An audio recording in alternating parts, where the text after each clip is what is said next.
Sean Lennon here with Pro Wrestling Enforcer Podcast. If you haven't checked us out on YouTube, on Instagram at Pro Wrestling Enforcer Podcast, and on Twitter at PW Enforcer Pod. And right now we're welcoming pro wrestling veteran ring announcer Kirby Alexander to Pro Wrestling Enforcer. And of course, we've seen him at Game Changer Wrestling. We've seen him at the Warrior Wrestling, Freelance and Freelance Underground, and many other promotions. I know you've done AAW, you've done Dreamwave, you've done so many promotions. So it's an honor to have you on this show. Thank you very much. Hey everybody that's watching. I'm glad to be here. Glad to talk about a little thing that we all seem to like. I hope that's why you guys are here, and that's the great sport of wrestling. So yeah, thanks for having me, my man. How you doing tonight? I'm doing well, thanks. I'm busy week, getting ready for the big show, Saturday. Yeah. I'm sure you are as well. And so absolutely. That was my first question is, I hope you're doing well, and I hope everything's going well with you. Yeah, I'm doing well. I'm excited. I think we have a really, really great card in store. We're talking about Warrior Wrestling 19 at Cicero Stadium, our debut in Cicero, our debut really close to the city. We're starting to branch out a little bit from Chicago Heights and, Marion Catholic High School. We did South Bend, a few weeks ago, and now we got the Cicero show, and we've got an Indianapolis show coming up. So it's exciting. Yeah. And I'm proud to be a part of it, but my shoot job as a teacher. I teach kindergarten. So I go from kindergarten teacher to, ring announcer. It's a fun, unique balance. But they're not entirely as different as you would think they might be. I mean, teaching, if anything, is still a performance art. I'm still performing in front of a crowd. I just have a very specific set of things that I'm trying to get them to learn from me, but it's still about performing. It's still about grabbing their attention, right? And, and holding it and making them believe what I'm saying. So it's very similar.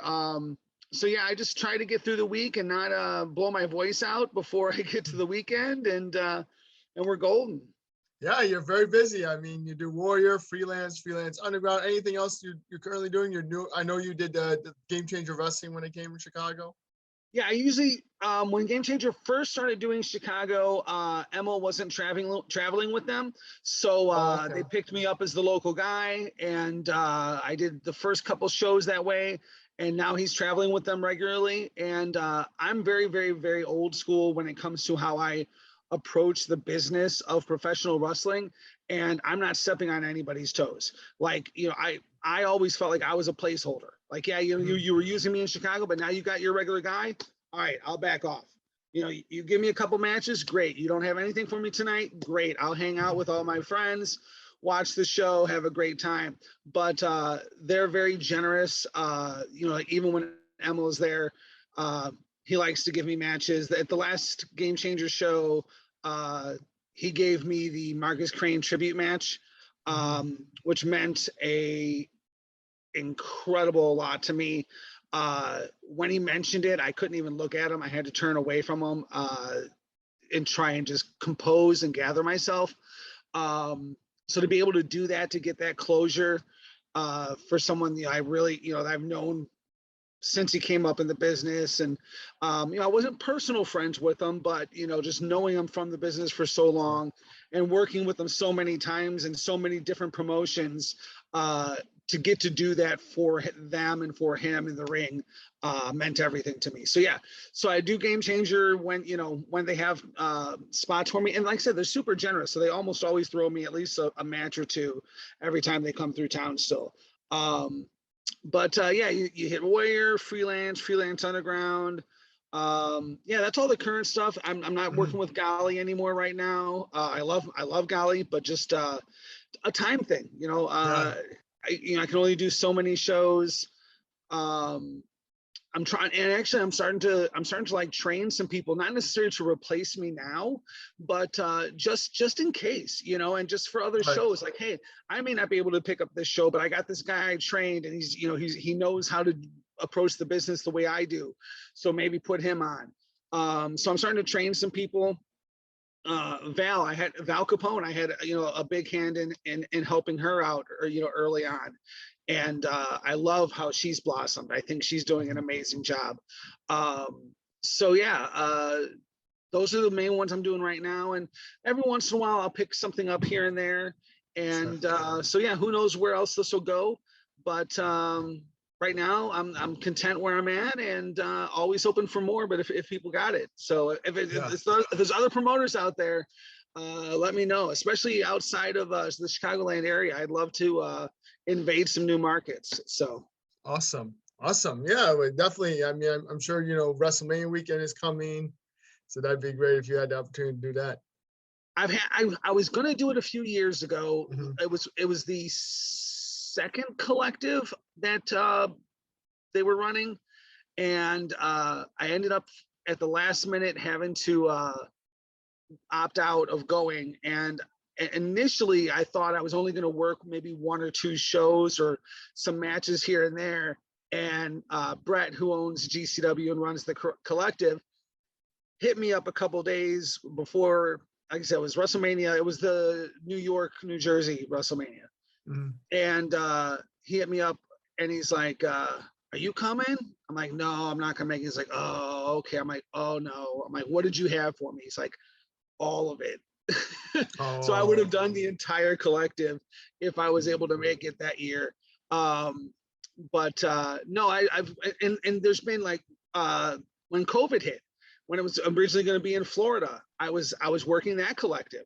So I was going to Orlando and I was working that collective, and then COVID shut everything down for us. Nice. So yeah, I've had 2 times where I was supposed to work all these shows, and it just hasn't been in the cards. But I did work the collective that he did in Indianapolis. I worked that, okay. So that was great. I got to do Josh Barnett's Bloodsport. I got to do that show, which was phenomenal and super cool to be a part of. So yeah, I'm not going to be doing WrestleMania this year, but I won't ever say I won't, because it's definitely in the cards that I want to. So definitely, yeah. The collective is such a huge collaboration of so many different shows, so that'd be amazing. Yeah, it's phenomenal. Mm-hmm. And also I wanted to ask is take us through your typical day of a wrestling event. So yeah, I show up a couple hours early, probably earlier than most ring announcers. I just like to be there. First and foremost, I'm a fan. I'll go even further to say I'm a mark. I watch this. I'm a mark. I watch this because I love it. I'm part of this business because I love this business. So I show up to hang out at the show, right? When I first got into this business, I was like, oh, I'm going to get paid to go to the show that I was going to pay to go to anyways. Mm-hmm. And I'm going to get to hang out in the locker room. It was a no-brainer.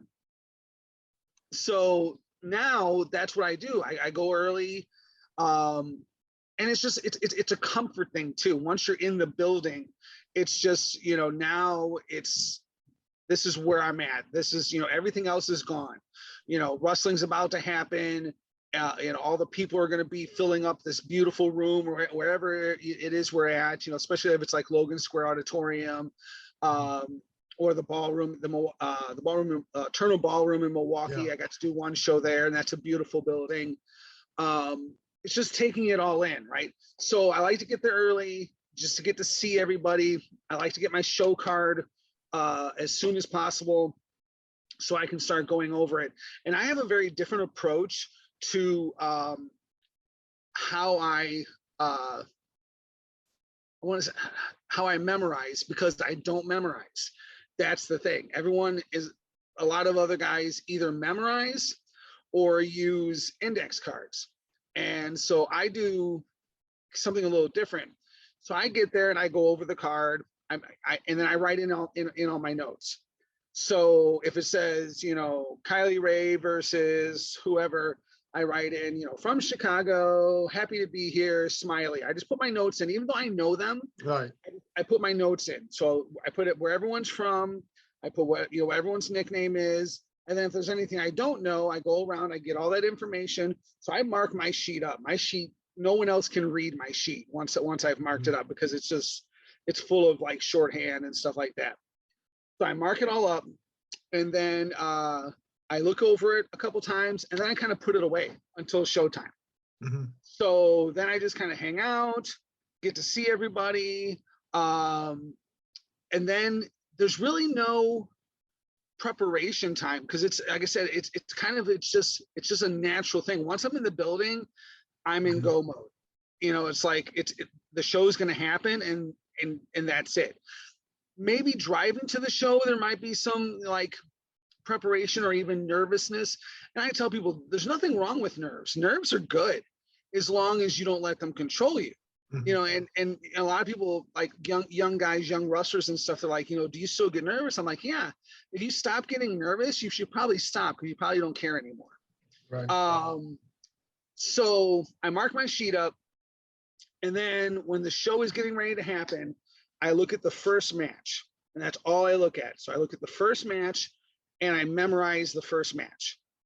And then I go up, I do my intro, I introduce the first match, I come down, and as I'm watching the first match, I'm looking down at my sheet, kind of looking back and forth and memorizing the next match.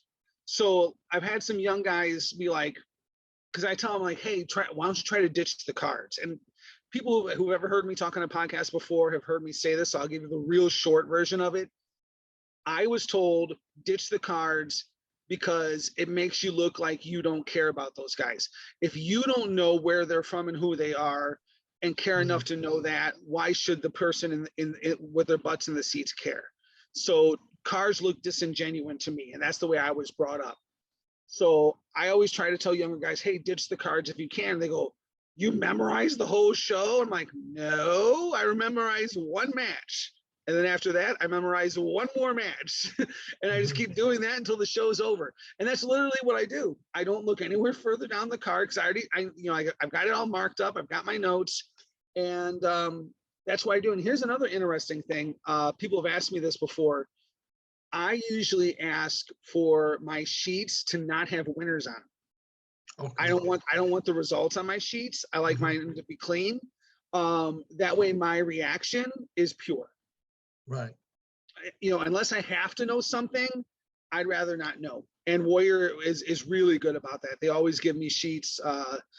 Myself and the announcers always get sheets with no winners on them. We don't know what's going on.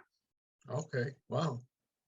That's cool. But does it ever come to a point where it's like, you know, you gotta, you know, call the decision, and sometimes it might be a little hazy? So you're thinking things like dusty finishes and stuff like that. So if there is something weird going on, like, hey, we're going to do this, and there's going to be a reversal, they'll smarten me up on that. Okay. Like, and I want to be smartened up on those things. So I don't ever want to make a mistake. But like, sure, if it's all clean finishes, then I don't need to know. I make sure I tell the referees that I work with too, to be very deliberate in making me know who won. Because until they raise someone's hand or do that kind of little side thing where they point off to the side, I will not say who won, because I was taught, how do I know who won until the referee says who won? Yeah. So I shouldn't say anything until he says it. So if the referee forgets to raise a hand, I wait. I stand there and wait until he either hands them a belt or raises a hand or points at them, does something to signify that he has officially called that match that way. Then I announce the winner. And I tell them, I'm like, make sure you show me, because I'm not saying anything until you show me. Definitely. Well, what an exciting card we have for this Saturday, and love hearing more about your stories too. We'll definitely have to get you on again to hear more. Because I talk too much, man. You're gonna have to shut me up every once in a while. I've turned half an hour podcasts into 4 hours. So wow. No worries. Hey, I'm having a great time so far. And you know, get your opinion on well, I wanted to first of all ask you about the last Warrior Wrestling, because it was just a half-star shy of a 5-star main event. Will Ospreay and Brian Cage. How exciting was that? Did you get to call that match? That was great. And we I've had a hip issue most of my all of my wrestling career. I believe I've had a hip issue, and I've had multiple hip surgeries. So for certain companies, I haven't gotten in the ring. I've done a lot of my work from the stage, Right. and there was years where I didn't get in the ring because it was very, very difficult for me to do so. So Warrior, for a while, for the most part, I never got in the ring, and I told Steve, I'm like, hey, I'm actually getting to the point where I can get in the ring pretty good now, because my hips are in much better shape than they've ever been. Mm-hmm. And I'm like, so do you want me in the ring for this show? And he's like, let's do the main in the ring. So yeah, previously I wouldn't have been in the ring for that match. So it's almost I wouldn't call it divine intervention or whatever, dumb luck. You can call it whatever you want. That I went to him ahead of the show and like, hey, and he's like, yeah, do the main. And now I got to be in the ring for at least a moment with a 4.5-star Dave Meltzer match. No, I thought that was phenomenal. The match was amazing. Ospreay, best in the world, right? Everyone wants to say they are. Everyone wants to say who they think is the best in the world. But if he's not in the conversation, at least, then you're having the wrong conversation. Mm-hmm. He's an amazing wrestler. Everything about him, his promos are phenomenal. His approach to the business, just the backstage stuff, just talking to the guy. He's a good guy. And his work is just, it speaks for itself. I mean, that match was amazing. Mm-hmm. So yeah, I was very, very, very, very happy and proud to be part of that. And I think that's the first ever Dave Meltzer rated match that I've been a part of, that I can think of. So that was pretty cool. Yeah, for sure. That's such a huge deal for Warrior Wrestling. I know you've been with Warrior Wrestling since the beginning, so yeah, that's amazing. And it's awesome, having Will Ospreay carry our championship mm-hmm. and carry it in Japan, wearing it down to the ring at, now I can't think of the big show that just happened, but he's done it multiple times now. He's worn it, I think, for the past 2 shows in New Japan. He's been wearing the belt out. So I think that's great. It's great promotion for Warrior. It also shows that someone at Will Ospreay's level believes in this company, mm-hmm. Because he doesn't have to take that belt with him to Japan. He could, he could have the Chicago Heights promotion belt and right. and not not wear it in Japan, but he mm-hmm. wanted to do that. He wanted to represent us there. So that's huge. That means someone of his caliber sees what we're doing, sees the value in what we're doing. So yeah, I love everything about it. I think that last show in South Bend was one of my favorite shows that we've done. It's easily the best room I've ever worked in. Mm-hmm. The microphone just was so good. I've been doing this for 15 years, right. And I've worked on some really, really. Do you want cursing? No cursing? No, you're fine. I've worked on some shitty microphones, man. Nice. I mean, just hot garbage, man. Where I can't hear myself, no one can hear me. Right. I mean, I've worked on some really, really bad PA systems, and this was the best system I've ever worked on. I had to back off the mic by like 1.5 feet and go at half volume. Or else I was going to blow the roof off the place. Because when I first cracked the mic, I went like 3/4 volume and I was close and it was booming. And I was like, oh, wait. So I'm like, I need to lower my own personal volume and back off that mic or I'm going to blow everyone's eardrums out. And that was a cool thought. But yeah, no, I thought I sounded amazing in that room. And South Bend showed up, right? So yeah. A lot of people from South Bend were there. A lot of people traveled for the show. So yeah, it was a great show and that was a great main event. Yeah, for sure. Definitely. And yeah, that venue is really nice too. I mean, I heard that they do video game tournaments in there. So it's like really right. Technologically equipped to handle that. And they've been doing MMA there too, I think for a long time. Yeah. Cool. So let's talk about the card. World Wrestling 19. Everybody check it out. It's this Saturday, Cicero Stadium, and it's going to be such an exciting card. I have the matches. If you want, I can tell you the matches. Yeah, that was great. I actually just I was about to pull it up, but if you can just run them through for me, that would be phenomenal. Sure. Well, let's start with the first match I have in front of me is Bandido and Dante Martin. How excited are we to finally get the dream match? Dude, Dante has come so far, and you know it. When he was with his brother, and you know Dante was the greener one of the two. So Dante, you know, was I don't want to say less talented, but he wasn't as polished.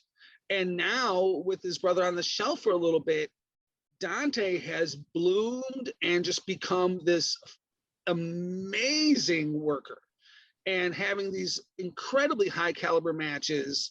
And and important matches too. AEW was using him very, very, very well for a good amount of time.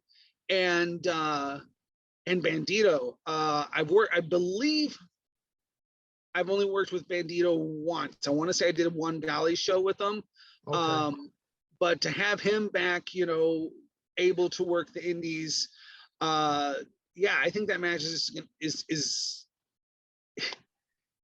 the fact that we're starting with that match, or if that's where we're starting, or I don't know. Actually, I don't know if you have the card in order, or if you're just looking at the card, as a card. But I think that match is going to be phenomenal. I think it's going to be one of the it's going to be very high high paced. They're going to be all over the place, but both of them can work a good technical style too. So it's not just going to be high flying, but I think it's going to be definitely one of the more entertaining matches of the evening. Yeah, I'm very excited for that one. We get to Dalton Castle and Warhorse. That's going to be a Ring of Honor, alumni. Yeah. So I've never got to work with Dalton Castle. He's actually on my list. He's someone that I've wanted to work with for a while. I love the character. I love his work. When he was being prominently featured in ROH a couple years ago, I was all about it. I mean, he was definitely my favorite guy going in ROH for a good amount of time. And so I'm happy. I'm excited. I've never met the guy. I've never worked with the guy. So this is one of the matches I'm looking forward to most because it's new for me. Sure. And I've worked with Warhorse a lot. I've known Warhorse since he was a little Viking, and he was the littlest Viking, Jake Parnell, I believe. So now the Warhorse gimmick, and he has just done so much to reinvent himself and to market himself. Guys like him and Danhausen and Dan the Dad, they're changing the game, right? Because they're thinking of themselves as a brand, and so they're doing everything they can using social media and just everything to create this presence that makes them so much more marketable. And if you're marketable, then people want to see you. So now people want to book you because you've created this online presence. And like I said, Warhorse has done that. Danhausen has done that. Dan the Dad has done that, just to name a few that have really created something, a buzz about them. And Warhorse is awesome. The fact that he, worked a match and had his face, nearly ripped off and finished a match. He's got so much heart and so much drive. And like I said, I've seen him just get better and better and better. And I just told him when I saw him last at the last Warrior show, he's getting even more muscular. Like he's working out hard. So he's getting even more built now than he was. That's gonna be a clash of styles to a certain extent, and I like Clash of Styles a lot, actually. I want to see people out of their element. I want to see people have to mix it up in a different way, get challenged. So, you have the flamboyant Dalton Casa who likes to play around, and then you have the more like, in your face, I want to bash your head in kind of Warhorse. So yeah, I think that's going to be a very entertaining match. I think regardless, it's going to be entertaining. Yes. I think the people are going to, laugh, cheer, whatever. I think it's going to be, that might be the most entertaining match of the night.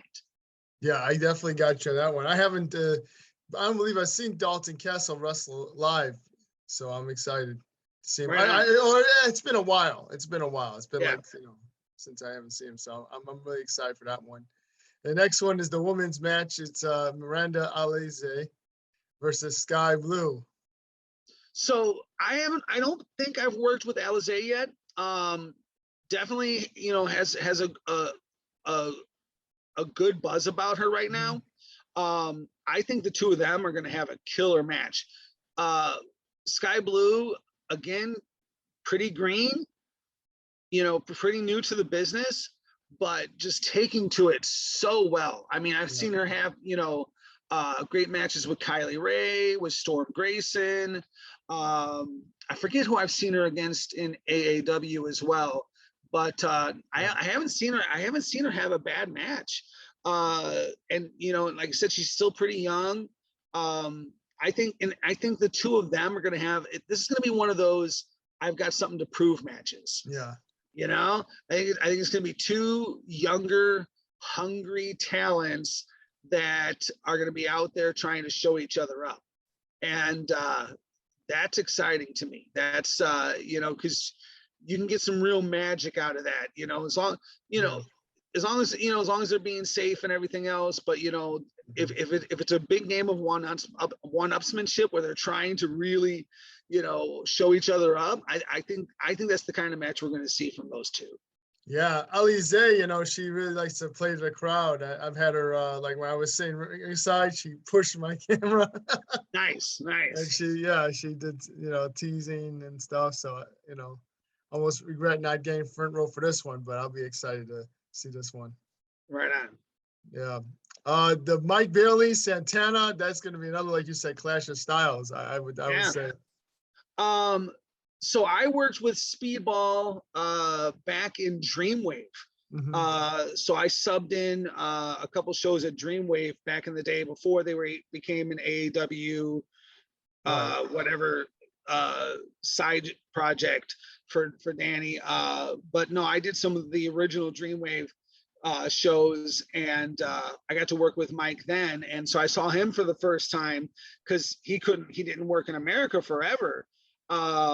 And I was really happy to see him at the last show. So no, I like him a lot. He has a very different style. He has a mixture of like a high flying style, but then also a lot of like martial arts. And it's really cool because like I know how good he is. Most of the world knows how good he is, but I think the indie scene has kind of forgotten who he was because he hasn't worked the American indie scene in so long.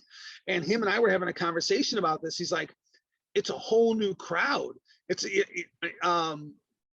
So he gets to like show who he is all over again. And he says that's great for him because now it's challenging him. It's like he can't rest on his laurels. It's like, it's like, yeah, in Japan, they might know me, or over here, they might know me, but they don't know me here in this room tonight.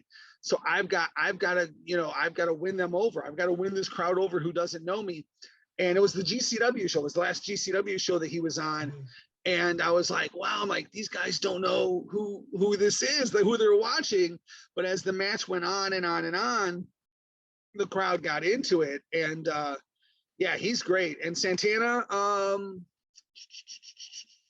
don't believe I've ever worked with him. I saw him in Chikara, went to New York 5 or 6 years ago and got to go to Chikara. I had always wanted to see Chikara at the Chikara Russell Factory.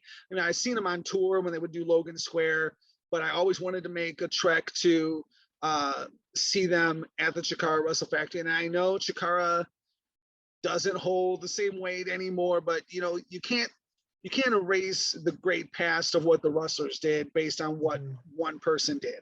Okay. Right. And I know cancel culture and all that, but Chikara still had a lot of great stuff come out of it.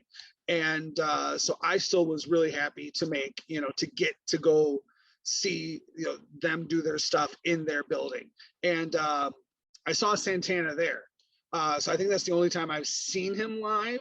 But again, him and Ortiz, the work they're doing now, the level they're on right now, man, I'd put them up against anybody. Yeah. As far as just tag team work, I mean, they can work any style. Their ring presence, just the way they go about it, the way they bring their character and just their ring psychology, the tagging in, the tagging out, the distracting of the ref, whatever it is they're doing, they're just so good at it. Like they're tag team specialists. So, but here, no tag team, right? We just have Santana. So, and I know that they in AEW they like to occasionally have tag team guys do singles matches. So I think we've probably seen Santana face somebody in AEW, but I can't think of who right now. But this is going to be kind of cool to see him on his own and against a really, really fast, not intense, but just in your face kind of worker with Mike Bailey. So it's going to be a cool match. For sure, yeah, that's gonna be exciting. I wonder what happened to Ortiz. I mean, maybe Principal Steve knows, but maybe. I don't know. I wondered about that myself when I saw that we were booking a couple tag teams, and I'm like, oh, but we're only booking Santana. I'm like, that's interesting, because I would have loved to have seen Santana and Ortiz versus them boys, but we'll get to it. For sure, I'll let you get me there. We got Brian Cage and Casey Navarro against the Acclaimed rather, not the Complained. Yes. The Acclaimed Bowens caster, that should be exciting. Dude, so they've talked about it a lot. Cage and Navarro, have like almost like a father-son relationship, like a mentor and mentee relationship. And so it's going to be cool to see them in there together, but they also have some history in Warrior Wrestling. Navarro won the GMSI tournament to have the GMSI medallion that he can cash in at any time he wants for a title shot. But that was Cage's match. Cage put that match together. So, are we going to see some friction? Is the friendship going to hold? Or, like I said, Navarro beat Cage at his own game in his own match. And on the other side of that, now I just forgot who they're facing. The Acclaimed. The Acclaimed. The other side of that, we have the Acclaimed, who I'm pretty sure have not worked Chicago before. The Acclaimed is, for me, a guilty pleasure. Like they are a tag team that when I first saw them, I'm like, I don't know. I don't think I'm going to get into these guys. And very quickly I did. And I was, texting other people in the business, and I'm like, I feel like I shouldn't like these guys, but I really, really like these guys. And I mean, say what you will about, Caster and the rap gimmick. I'm hanging on every word he says every time he comes out, bro. I'm like, what is he going to say now? And I know he got in some trouble for being a little too controversial at one point. But no, I love it. I love it. I think they're a good tag team. They have two. They're one of those tag teams where they have two kind of different styles. You have kind of the hard hitter, and then you have, the guy who's, works a little different than that. And I think this is going to be a fun match. I think it's going to be a very fun match. You have four very different guys in the ring for this match. So you got a lot of interesting matchups. You got power and power. You've got high flying and high flying, and then you've got a lot of ways that this is going to mix up. So I think this match is could turn out pretty cool.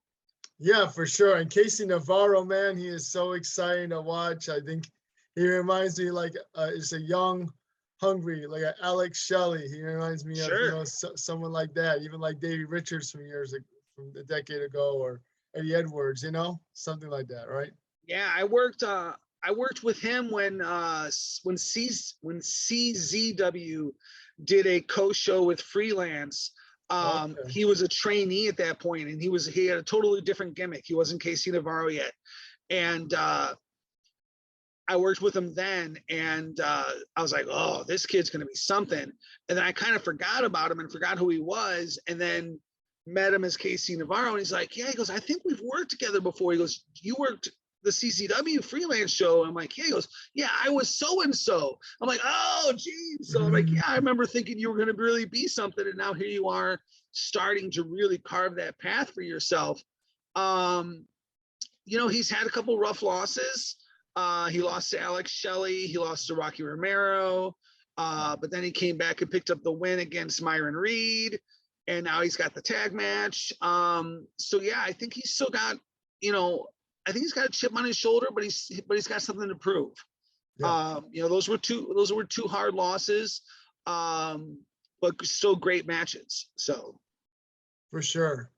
The next match we have Gringo, Myron Reed, Blake Christian, Alex Zayne, Fatal 4-Way. That's going to be one heck of a match. So I love scrambles. This is not a scramble, obviously. But I love chaos, and this is going to be controlled chaos. Gringo Loco right now is working and putting together the absolute craziest matches that anybody is doing right now. His stuff that he's done in Warrior, his stuff that he's doing right now in GCW, his matches, especially his multi-man matches, are second to none. It's just the stuff that these guys do and try to do to each other is ridiculous. That man, it was a double man stacks. There was two guys stacked up, and Sam Adonis did the blockbuster on both of them off of the shoulders of Gringo and I forget who. Ridiculous, just absolutely ridiculous. Like every match that has Gringo involved, if it's a multi-man match, has a move I've never seen, and I've been watching wrestling all my life, and I'm 50 years old. Always something I've never seen, and it's always a twist on something. Let's do this, but let's stack 3 people up instead of 2, or let's do the reverse of the way they always do this. And he's just doing he's making really innovative stuff happen in the matches. I'm so happy to have Alex Zayne back on the indie scene. And I tell these guys when I see him, it's so bittersweet, right? Because I want them to succeed, and it's like, hey, I'm glad to have you back, but I'm also sorry you had to come back, because I want them to be in the big leagues, so to speak, and to be successful. But I also love working with the guys. So no, Alex Zayne is one of those guys where I don't know that he has much sense in a good way. Like he's just willing to go out there and do anything. And you add that, you add Gringo to that, and I think it's a recipe for beautiful disaster, because that's the way I always think of his matches. They're not car wrecks. His car wreck, has like a negative denotation. Yeah. But it still is something like you can't not watch, right? And things do go wrong sometimes, and that's almost some of the beauty. And that's Lucha, right? If you look back at Lucha doesn't always go right. I always say the only thing better than bad Lucha is good Lucha, but because bad Lucha is still really good. So that match is going to be, it's going to be bonkers. Yeah, that was the match they had at the Hammerstein Ballroom. That was probably match of the night. Yeah. I don't know if you remember that one spot where I think it was Ares had a drop kick or kind of like he had a, as a rebound off a guy's back almost. Yep. If he didn't get that perfectly, it would have been horrible. Yep. Yeah. Yeah. And I I've seen some of those moves not go well. and I've seen many of them go very, very, very well. And the fact that they're willing to go out there and say, hey, we're going to try something that no one's ever seen before, and you know, and most of the time pull it off, that's pretty darn cool in my book. Yeah. Drago Kid Jr. when he off the side of the venue. Yeah. And he was, you know, he was definitely the greenest of that match. Yeah. And it showed a couple times, you know, I'm going to be honest. It definitely showed a couple times, but you know, as the match progressed, it got better and better and better. Like, you know, he had a couple hiccups in the beginning, and but they ironed it out as the match went on further on. So, yeah. True. Now, about 1 week ago, we found that we are going to be joined by Athena. Yeah. I'm so excited. She's one of my favorites of all time. I saw her back in the day in Shimmer, AEW, and sure. Now she's taking on Thunder Rosa for the championship. It's so hard for me to pick a winner for this one. So I don't watch the WWE product. I just I haven't in a long time. Right. I grew up on it, but I also grew up on everything else that was going on. You know, I watched, you know, AWA, NWA, World Class. I mean, you name it, I was watching it back in the day, you know, with the rabbit ears on my television to get it in. Like I said, I'm old, man. But even when, you know, I watched WWE for a long time, but for me right now, the product they're giving out is not the product that I want to see. It's not the style of professional wrestling that I can get into. AEW right now for me is giving me what I want. They're giving me a very old WCW style when WCW was at the height of what they were doing. And that's kind of where I feel AEW is right now. But my heart is more in the indies. I mean, that's what I do more of. I go to shows more than I watch TV. And I go to other shows. Like, you'll see me at an AAW show. I did. Yeah. People are like, you know, why are you here? I'm like, to watch the wrestling. They're like, but you work for the other guy. I'm like, and it's I'm nothing wrong with that. I'm a mark. I told you at the beginning of the show, I'm a mark. So no, I just lost my train of thought. Like I said, I'm old. Where were we? What we were talking about? Athena and Thunder Rosa.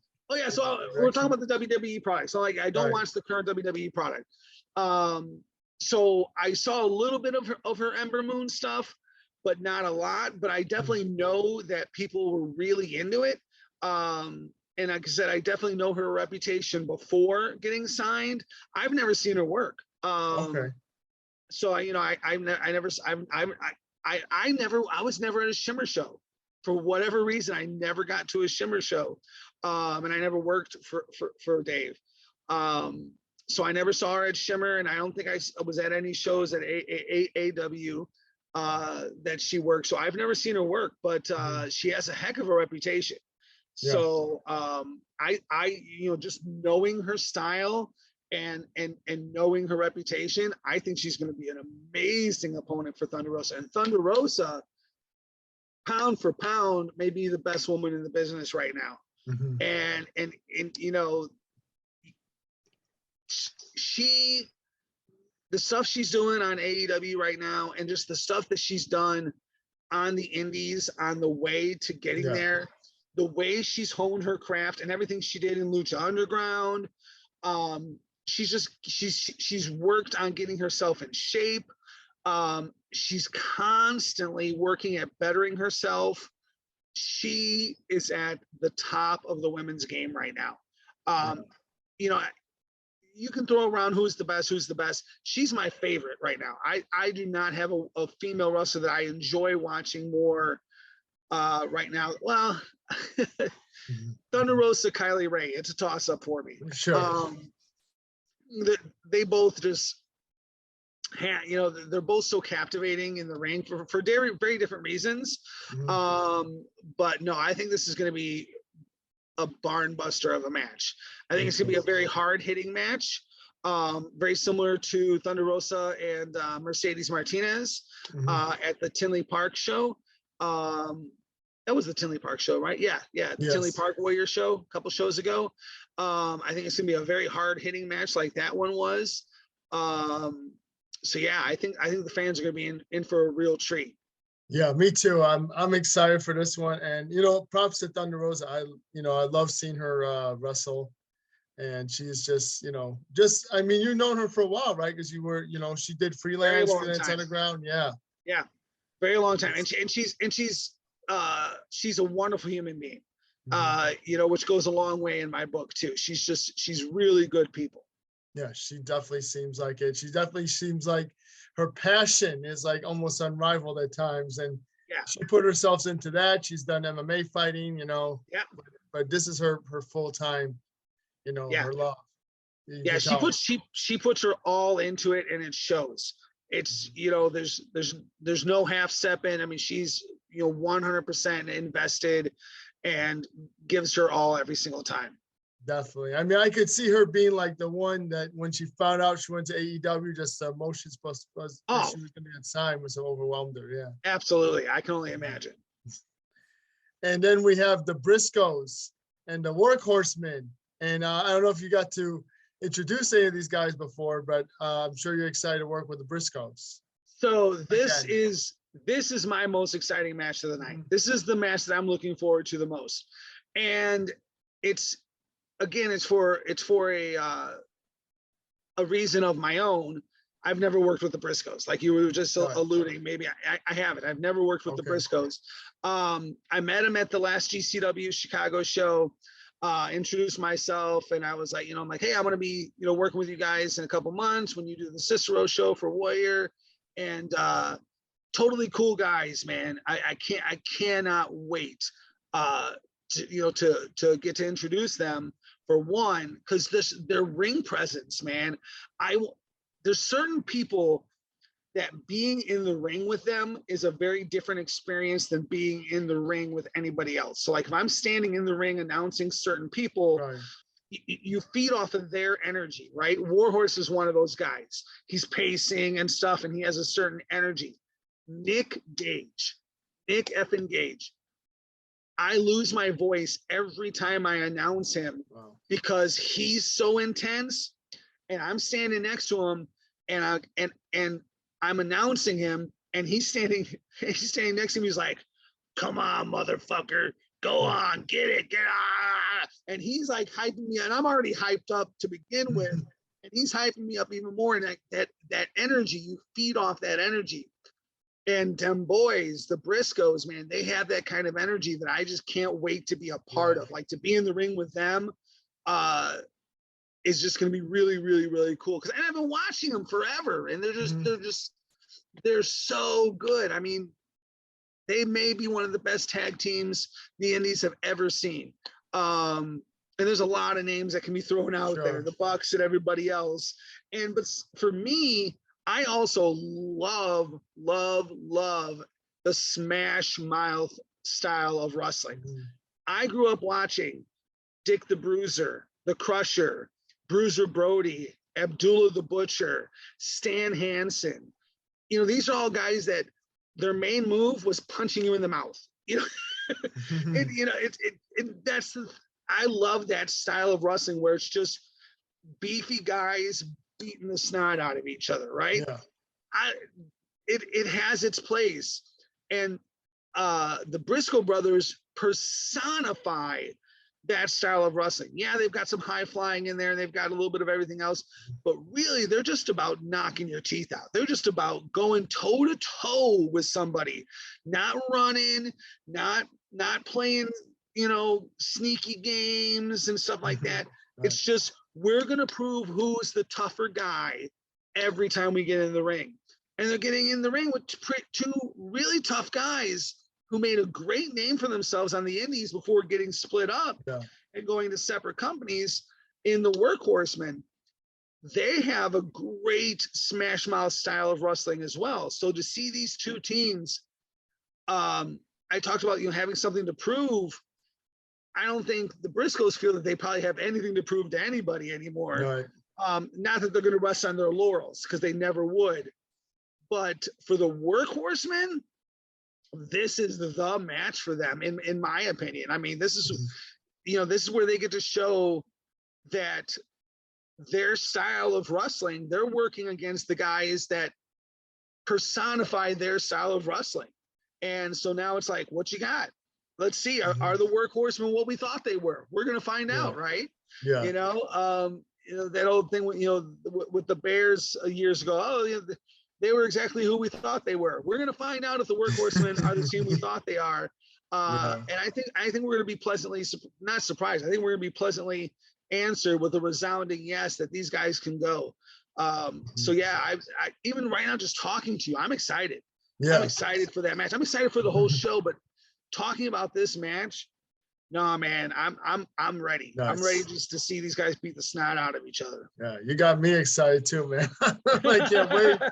I mean, I've seen them in action, the Workhorsemen. I've seen that match against I think it was who was the other tag team? Kevin Koo and Violence is Forever. Violence is Forever. They had Dominic Durini and Kevin Koo.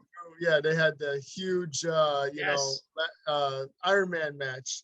That headline Black Label Pro a couple years. I would say that was a Black Label Pro match. Yeah, I was there for that match. That was a great match. Yeah, it was phenomenal. Yeah. So love this. I can't wait for this. I can only imagine it's just going to be violence. Yeah, top violence. Yeah. Oh my goodness. Yeah, the Briscoe brothers. I just can't wait to hear you announce them, and the roof is going to explode. Yeah, dude. It's another one of those personal achievements for me. I'm very thankful to Warrior. I've got to work with so many people that I may not have gotten to work with before. And I don't want to sell short any of the other companies I've worked for. Freelance, I've got to work with a lot of amazing people through Freelance I never got to work with before either. Golly got me to work with a lot of the Lucha stars that I never got to work with. But Warrior right now is just bringing in people that are just that I wouldn't get to work with if I didn't work for Warrior. I got to call Minoru Suzuki. I've got I got to call Will Ospreay. I got to call La Parca. Just name after name after name. I got to work with Kurt Angle and Mick Foley.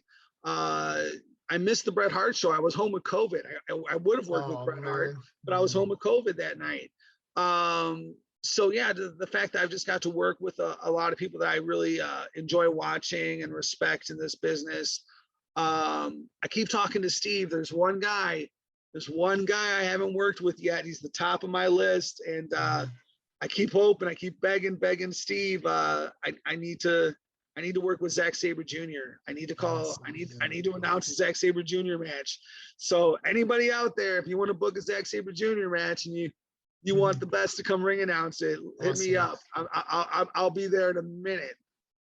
For sure. And we finally get to what I believe is the main event. We'll see the Lucha title match. Adonis and takes on Lince Dorado. I mean, Sam Adonis winning the Warrior Wrestling Lucha Championship. That was a huge moment for him. Yeah. Sam, I don't know if I know the exact numbers, but I want to say, and I don't believe I'm wrong, that he's been on more Warrior shows than any other single wrestler. I want to say he's made more appearances for Warrior than anyone else has. And he came out and everyone hated him. And he was the classic heel, right? El Rudo de las Chicas, and working that Rudo style, right? That Lucha heel style, which is very specific. And everyone, and just it worked. Everyone hated him. And then about 3 or 4 shows ago, something started happening. Like, I just think they just started appreciating just how good he is, that people started to like him, and now people love him, and now he's the champ. And I'm incredibly happy for him. I think he really very much deserves it. For me, it was a toss-up. I would have loved. I was very happy to see him win it, and I also would have loved to see Gringo Loco win it. But I think we're going to see the two of them clash at some point for that belt. You know, probably sooner rather than later. I think we'll see Adonis and Gringo go at it. But yeah, no, I think this is going to be great. Like I said, just everything he's done at Warrior, and he's faced everybody. You know, he's been in multi-man matches, he's been in singles matches, he's been in contention for the belt. I mean, he's just really done it all. And now he gets to put his brand new belt on the line, and against a very exciting opponent who, again, has not been on the indie scene for a long time. I want to say I worked with Lince, but I can't remember for sure if I did or not. It would have been with my second company, Vanguard Wrestling. Okay. Vanguard did some stuff with Chikara when Chikara was traveling, and I think I might have worked one show with Lince, but I could be wrong. So yeah, but he's been gone from the scene for a while. So now to have him back is pretty cool, and you know, and to see how he's matured, you know, over the years as well. So I think they're gonna have a banger. Yeah, me too. I can't wait. And you know, and Sam's got to come out now, and you know, he's got to have the match of his life, because he's got to prove that he should have won that belt, right? And so, you know, and that's the thing. I don't, you know, Sam's one of those guys. He doesn't have a bad match. He comes out every time, you know, ready to entertain and ready to win. So I think he's going to, you know, take this match very seriously, and I think we're going to get, you know, another just awesome match. Here's the thing about wrestling, and I may be pulling the curtain back a little bit further than maybe I should, but this is a stacked show, and my only concern is you have so much. Sometimes it's hard to keep that energy up through the whole show. Right. You know what I mean? And there's really not a match on this show that is not set to deliver. And so, you know, I'm hoping the crowd's going to be able to keep up with it and stay up the whole show, because sometimes, you know, when you just give banger after banger after banger, you're really expecting the crowd to hang in there and to be able to go hard the whole show. And I think this is going to be one of those kind of shows where you know, the audience is going to have to be ready to give it their all the whole night, because I think they're going to have these kind of matches that are going to be really trying to bring it out of them, you know, all evening long. It's an exciting show. I mean, you know, I work for the company. Yeah, you know, whatever to that. You know, I'm not, like I said, I'm a mark first. I don't care who's paying me. I'm a mark first. I'm a fan first. This is a stacked show. This is not hyperbole. This is not shilling. It's a stacked show. It's a great looking card. Yeah. And you know, so yeah, I'm excited to be part of it. I think we're gonna have a lot of fun on Saturday night in Cicero. Yeah, I think it's gonna be, and it's a historic venue too. You know, it's a great venue to have wrestling event. I've been to the Gali Mania there, and so I know what to expect. I've seen MLW there. Yeah, me too. Yeah, so I'm excited, and I guess that's about it for tonight. But we'd definitely love to have you back on the show, Kirby, anytime. Yeah, man. I got lots of stories to tell. I've been blessed. I really have. To steal from Casey Navarro, I've been truly blessed to be a part of this fantastic business and work with just amazing people. So yeah, anytime you want to talk again, I'd love to join you, man. Thanks for having me. Anything you want to plug about your social media? You can go ahead. Yeah, man. I just have the one. I just have the Twitter. So you can follow me at Twitter at Kirby the Voice. Again, that's at Kirby the Voice. Yeah, hop along, man. I promote all the shows that I'm on. I promote, everybody, you know, if there's something cool out there to promote, you know, I'll retweet it. You know, all the podcasts, I retweet all the podcasts and stuff like that. You know, I want this business to thrive, you know, so hop on board, come see me. Yeah. Okay, Kirby, I appreciate you. I will see you Saturday night. Sounds good, man. Thank you very much. Take care, everybody. Anytime, man.